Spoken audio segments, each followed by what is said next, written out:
The export market continues to play an important role in demand for U.S. beef. We have more in this week's Market Watch. Market Watch, brought to you by Pfizer Animal Health. Joining me in the studio today is Brett Stuart, market analyst at CattleFax. Thanks for coming back to the show, Brett.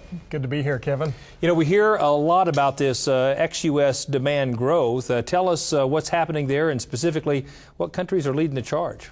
You know, export growth has been very impressive this year. In 2010 year to date, our beef exports are up 26%, driven by the Asian markets mainly.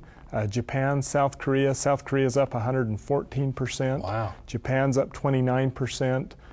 Even the lesser markets, if we take our top 4 markets out and look at those lesser markets, those markets are up 116%. And that includes countries like Taiwan, the European Union.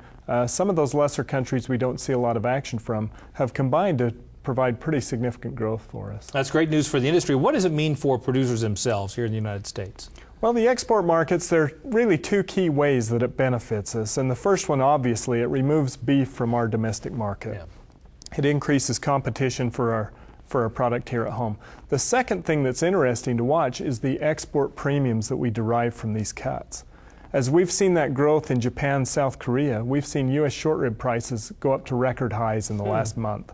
As those short rib prices have went up, if we look at those compared to a year ago, short ribs have added $14 a head in value to our cattle today. Just in 1 year? Compared to 1 year ago, just because of short ribs being bought in Japan and South Korea. Right. So that's a pretty significant impact. We also have export premiums on things like tongues, on hides, on a lot of those products that we just don't use domestically at home.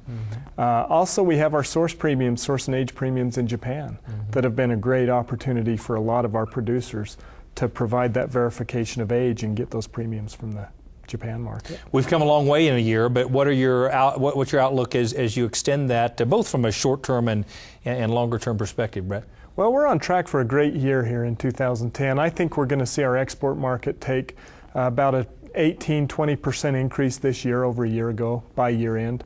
Longer term, interestingly, global beef production is now on its 3rd consecutive year of decline. So while we see global protein, which very rarely declines over the past 40 years, we've kind of topped out. We've seen some real pressure in some of our competing countries for resources. And so we're in a situation where global supplies are very tight. Our domestic supplies are very tight.